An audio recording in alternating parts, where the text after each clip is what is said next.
So our next distinguished speaker is Dr. Ozioma Okonkwo, if I said it right.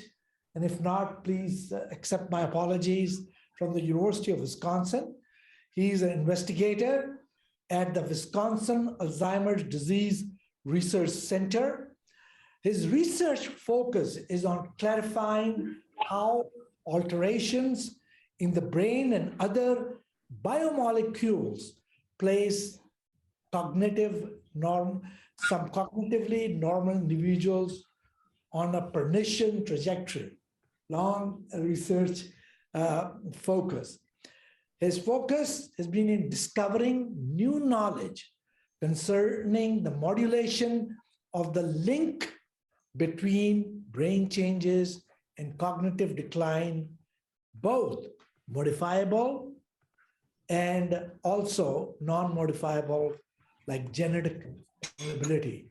So let me welcome Dr. Ozioma, and he will be talking to us about diversifying the AD study enrollment landscape lessons learned from ADNI. I was part of ADNI diversity task group, and I would really look forward to that because I know how much difficulties we had to face while trying to recruit people for ADNI. So, Dr. Ozioma, all yours. Thank you. Thank you. Can you all hear me okay? Yes. Wonderful. All right. Today is going to be my pleasure to be here with you to share some of the lessons we've learned from the work we've done in the ADNI Diversity Task Force. I thank the organizers of this workshop. I thank the NIH. I thank the folks at Duke who have made this opportunity for us to learn together possible. So before I go further, I would like to begin by acknowledging my colleagues, the individuals, and the constituents who have made the work I'm going to be sharing with you possible. So here are the pillars of the ADNI Diversity Task Force. I want to particularly highlight the PI of ADNI, and Professor Mike Weiner, whose vision and passion and energy made all of this possible, particularly considering the fact that he put the wheels into motion for this in the summer of 2020 in the thick of the pandemic. I mean, that was just the wildest idea possible, but he, as always, was brilliant and has foresight, and it's been an amazing ride. I also secondly would like to highlight my co-lead of the ADNI Diversity Task Force, Professor Monica Rivera-Mintz at Fordham University in New York. She has just been intrepid and just a fabulous individual to work with. And again, as you see here, we have a cast of external advisory board, senior leaders in the space of URG issues who have been our backbone through all of this. And of course, none of this would have happened without the site PIs who actually were the boots on the ground doing all of the work. And you're going to hear a little bit more in this talk about ALANIZ. ALANIZ is the marketing firm that drove the success that we've had in ADNI with enrolling people from diverse backgrounds into the study. And of course, none of us can do anything without our IT folks. So many thanks to all these folks. I wanted to make sure that we covered that before we got carried away with data. All right.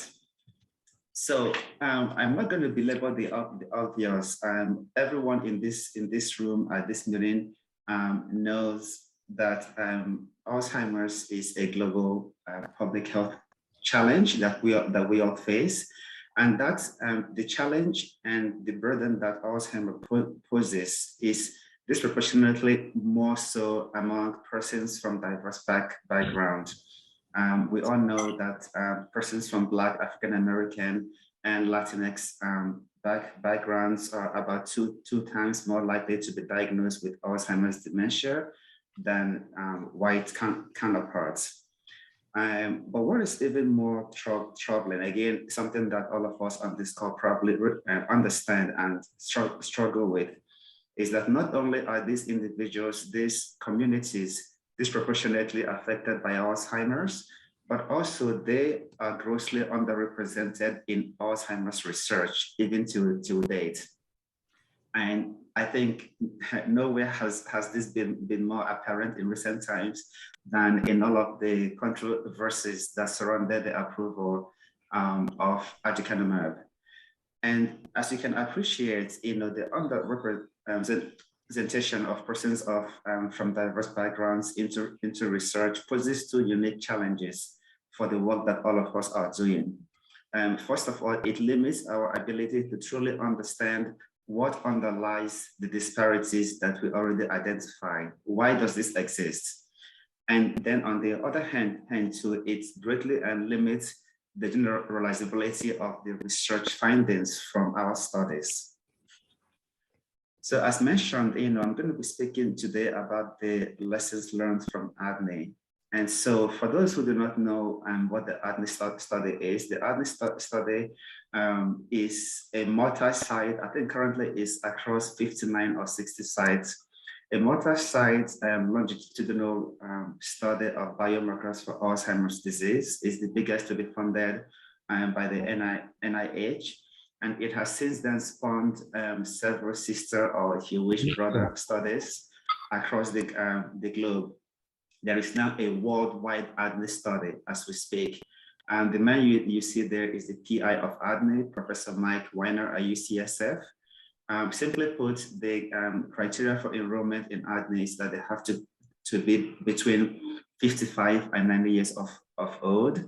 And ADNI is enrolling both individuals who are cognitively normal, as well as those who have varying degrees of cognitive impairment.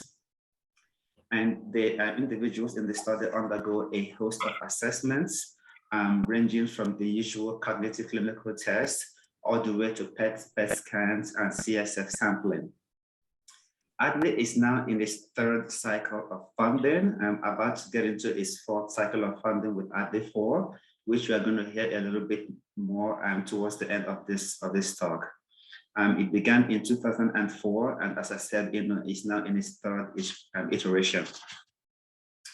So, what is the problem that we are trying that brings us to this space today? So here you see, I'm going to be highlighting individuals from Latinx, Black, and Asian and Pacific Islander background in ADNI. Here is how they are represented when you look at the total number of participants that have been screened in ADNI since ADNI was funded.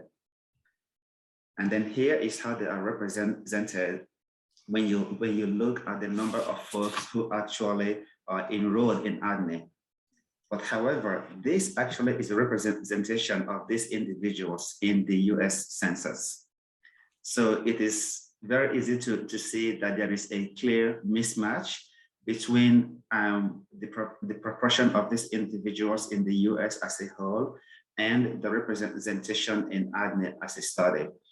And I believe this goes without saying that this problem is not unique to ADNI. It is a problem that pretty much all large and even small studies in the AD space are grappling with. So in July of last year, Mike Weiner understood that this problem had become untenable and needed to be fixed. And so he reached out to a few of us with the idea to launch a diversity task force that is going to tackle this problem head on. And this is what we came up with. So the task force was, as I mentioned, launched in July of 2020. And at that time it was, well, till now, it is housed under the administrative core of ADNI. ADNI is a U19 grant, so it's made up of cores. And the task force is housed under the admin core. And as you can see on this slide, the initial charge of the task force is primarily to develop strategies that is going to help us recruit and retain persons from diverse backgrounds into ADNI 3, beginning, as it says there, immediately. And this was in the thick of the pandemic, when pretty much everything was shut down. and then to begin to devote strategic attention to analyzing and publishing existing ADNI data in this space. And then the long-term goal, which we have since accomplished, and I will speak to you a bit more later on, is then to generate aims that are going to be relevant to health disparities in ADNI 4. And as I mentioned, my co-lead for this initiative is Professor Monica Rivera-Ment at Fordham. And we've been going at this now for going on two years, and it's been an incredible journey. So I'm going to walk you through some of the highlights and the findings from the work that we have done to date. So what was the core structure of the task force?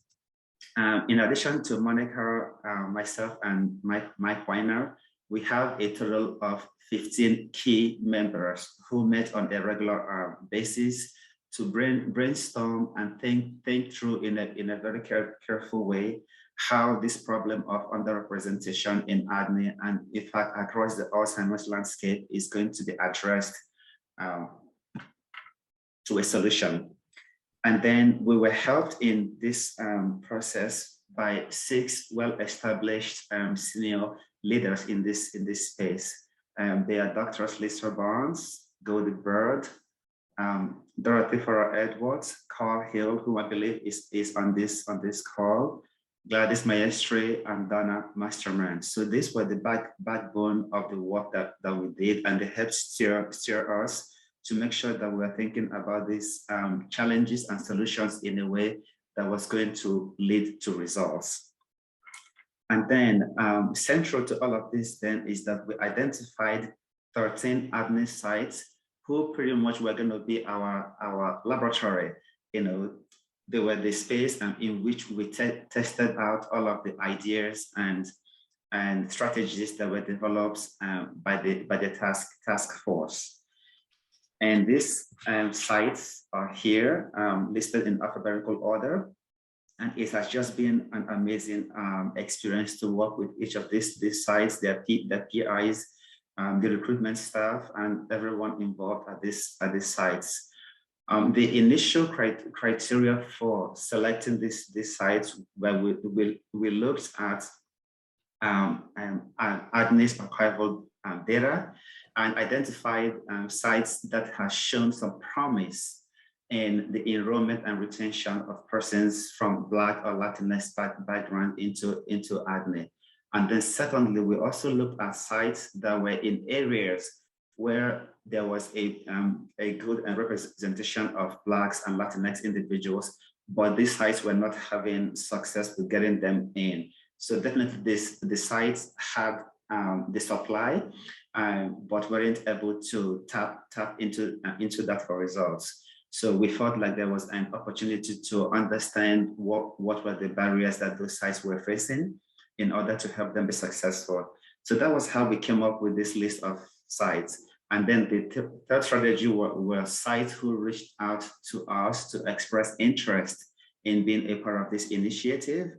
And so that was how those were the 3 buckets of sites that we chose from to form this 13 sites. And so how did we engage these sites?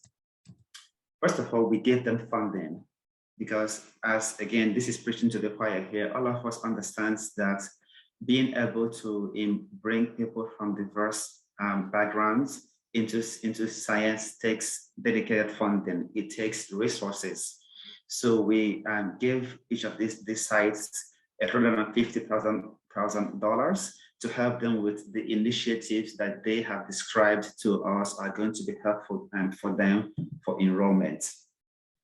Then we also would have quarterly meetings with these sites to troubleshoot, to understand their journey so far, barriers, successes, opportunities, and so that we could form a team working on these challenges together.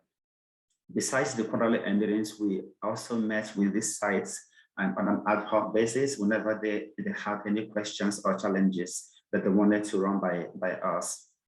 And then we provided them with a library of community engaged research resources that will enable them get the training and the knowledge base that they needed to be successful. And every quarter in the ADNI newsletter, we picked one or two of these sites and put them in the spotlight so that other sites and other ADNI sites can appreciate what these diversity hub sites were doing. Then we also had periodic webinars, not only for these 13 sites, but across all of the ADNI 59 sites to educate them on the work that the task force is doing. And then of this 13 sites, those who were very successful were given the opportunity to apply for a second year of funding. So this was how we engaged the site in the work of the task force. Now, what did we ask of the sites? We asked them to enroll between 5 to 10% from Black or Latinx backgrounds into ADNI in the year. As already mentioned, we invited them to participate with us in quarterly meetings so we can discuss the process that they are following and the successes, challenges, and barriers and opportunities that they've had. And then we also asked them to complete a quote performance metrics, which was just a red cap survey that collected data on three lines of inquiry. Their liaisons with community-based organizations, any outreach events that they have done, and also any advertising that they have done. So in addition to the activities that we already discussed as ways we engaged the site, we also made some structural changes to ADNI to pave and smooth over the way for these sites to be successful in enrolling persons from Black or Latinx backgrounds into ADNI. The first one was that we made lumbar puncture optional for persons from diverse backgrounds. Secondly, we created a process in collaboration, and all of these protocol changes were done in collaboration with the clinical core. So we put in place a process that allowed the sites to return the results of amyloid PET studies to the participants. And then we also put in place a process for as many of the ADNI assessments that could be done remotely to be done remotely, because we understand that COVID was also, just as Alzheimer's, and COVID also was having a disproportionate impact on these communities that we were trying to reach, and many of them were hesitant to come into the clinics for their assessments. So these were some of the structural changes that we made to smooth the way for these participants, for these sites to be successful. But then I think one of the tools that just turned out to be a great magic and bullet for us was our digital social media campaign. And this, as I mentioned earlier, was headed by ALANIZ Marketing, which is an advertising company out of San Francisco area that is headed by Roxanne Alaniz, a woman from Latinx background.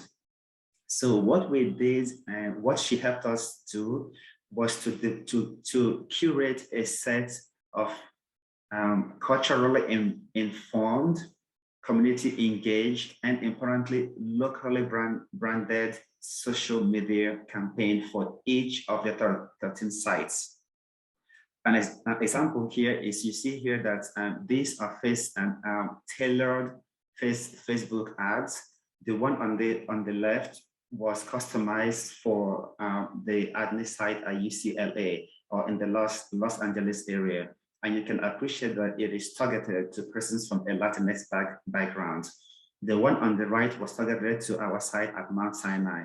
So these Facebook ads were customized to reflect the demographics and also the needs of the people who lived in the areas that the clinical sites were housed.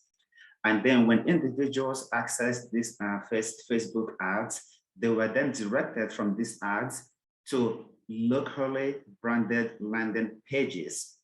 And here I have the example for Duke, which is where all of us are today. Actually, I want to use this chance to give a shout out to the Duke ADNI and PI, site PI, and Emirale Edoris Wami. He has been a true champion of minority issues for ADNI. I cannot speak highly enough of him. And if you're on this call, Raleigh, shout out, thank you for everything that you are doing. We truly appreciate you. So, and back to our data. So if someone had accessed the Duke Facebook ad through a Latinx ad, they get directed to a customized Latinx landing page that is customized to Duke. If they access Duke through the African American or Black Facebook ad, they get directed to the Duke African American landing page. So again, these were all locally branded and customized to reflect the individuals we are trying to attract. And so then when they get to this landing page, they are guided through completing a screener that collects some basic information. And then on the basis of their responses to those screeners, they then are going to be passed over to the site through this screener, and then the site will contact them and enroll them into ADNI. So briefly, I'll just share some of the results that we have had. So about 1.8 million individuals view these ads, and that led to about 21,000 clicks on the ads. And from that, then about 1,600 individuals actually completed the ads. And of that 1,600, about 700 each were from the Black or African American or the Latinx websites. And then these individuals then were directed to the sites, and then the site, as mentioned, would contact them and enroll them into ADNI if they passed additional site level screening. So here is some data then that before the Diversity Task Force efforts was launched, the 13 sites were on average enrolling about one person from a diverse background per month. Oh, actually, something I did not mention is that the social media campaign only ran from February to August of 2021. So only about six months. And in that six month time frame, the monthly rate of enrollment of underrepresented persons into ADNI jumped from 1 to about 5.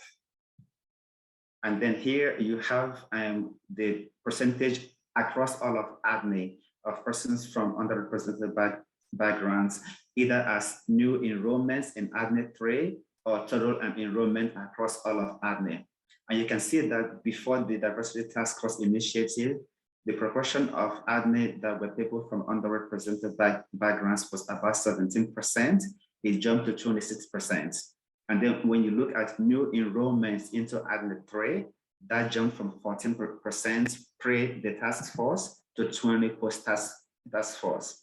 But what is even more astonishing is that in that period in 2021, of every person who was enrolled into ADNI, 77% of those were persons from underrepresented backgrounds. So this was incredible success that, and keeping in mind that all of this happened when pretty much the whole of the world was locked down. This is the success we had even surpassed what we had expected to accomplish. So what are the lessons that we have learned? The first one, which I think all of us on this call can appreciate, is that for these types of initiatives, it is important to have leadership from the communities we are trying to reach. And this was exemplified not only by Monica and myself, but importantly, and also by the external advisory board, who understood exactly what the challenges were and what were some viable options to solving them. And again, this again speaks to the fact of the value that can be gained from a community and scientific advisory board. And previous attempts obviously have been made to use social media to recruit persons from diverse backgrounds into study. But I think that what was lacking is that some of these efforts were not culturally informed, and importantly, they were not locally branded.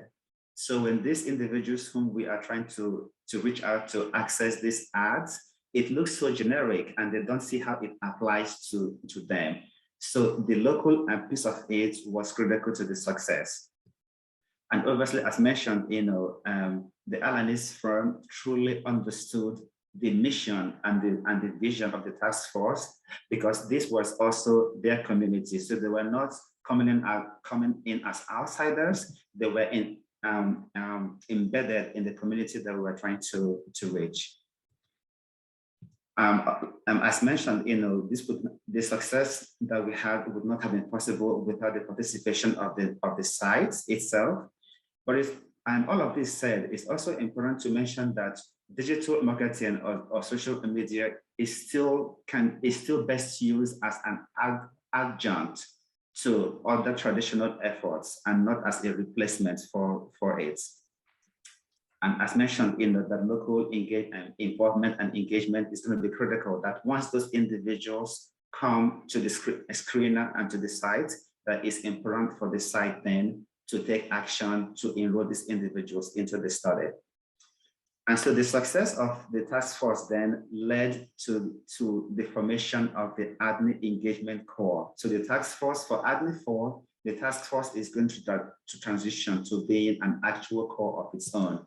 And here is a summary of the aims of the engagement core. ADNI has an ambitious, ADNI 4 has an ambitious goal that all new recruits into ADNI are going to be between 50 to 60% persons from underrepresented backgrounds. And so that is a tall order, but we believe that the success that we have had in such a limited time with the task force positions us well to accomplish that goal. And this is kind of the workflow that ADNI 4 is going to be targeting. About 20,000 individuals are going to complete a screener. And then from that, 4,000 are going to go into a plasma biomarker study. And then 500 are going to be brought into the clinic. And the engagement core that is going to be co-led by Monica and myself is going to oversee this process. Again, it is a tall order, but we have a well-established and tested and tried process for doing that. And it's going to involve partnerships with national and community-based organizations. It's going to involve a set of cores that are going to be, a set of sites that are going to be our hub sites, about 20 of them. It's going to involve community engaged research and based engagement and training of ADNI sites. Is going to involve incentives that would motivate participants to actually help us be ambassadors in the field. It's going to involve what we term community research liaisons and community research navigators. And currently, we are in the process of hiring some of this staff so that they can be ready to go on day one for ADNI. And if I didn't mention that already, we are also going to form a community science partnership board, not only an advisory board or a scientific advisory board, but actually a partnership board that is made up of scientists and community members working together in the spirit of co-learning and humility to understand what it takes to make this kind of work a success. And I'm going to close again by acknowledging all of the individuals who have been involved in this work and who helped make all the success possible. Thank you, and I'll take questions if there are any. Thank you very much. I think this was a great talk, and it does not necessarily apply to ADNI or for any other Alzheimer's disease recruitment. All of us know that we have to face this difficulty of recruitment of underserved minorities. So I know that we were running out of time, but the information which was being provided is so relevant to all mental health, and for that matter, any studies, medical studies, where we lack recruitment of the underserved. So I really would like to thank you Dr. Ozioma, for your really insightful talk in this regard. I will open it up for some questions. Please, Ebor.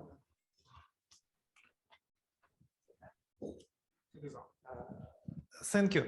So, could you please comment also on ADNI Department of Defense part of ADNI study? That is a great question, but unfortunately, I am not directly involved with ADNI DOD, so I probably am not the best person to speak to that, because it is a separate study from the ADNI study itself. It's funded by the Department of Defense and is looking at veterans, which is again a different study than the core ADNI study that I and Monica are helping guide the diversity efforts on. Sorry about that. Okay, thank you. Great. I don't see any questions on the chat. Any other comments or questions before we move to our next speaker? I have one thing that I wanted to ask. Yes, please. When you selected the ADNI sites, and then there were others, for example, UT Southwestern is an ADNI, which is not part of this. Did you guys, of course, they got 150K per year, it's not bad, right? Was there any difference in recruitment during this time between the two core, those sites which did not get this ADNI reinforcement grant versus those which did? Have you compared it? Absolutely. We have a paper that is under Paris, I believe, at this time, that shows that the money and the effort that we put into these 13 sites made a tremendous and very clear difference in the ability to not only recruit but retain participants from diverse backgrounds into ADNI. And actually, interestingly, these sites seem to have been able to harness the learnings that we provided them, even for the enrollment of white individuals into ADNI. And it was the success that these sites had that encouraged NIA to then counsel Mike Weiner to transition the task force to become a standalone core.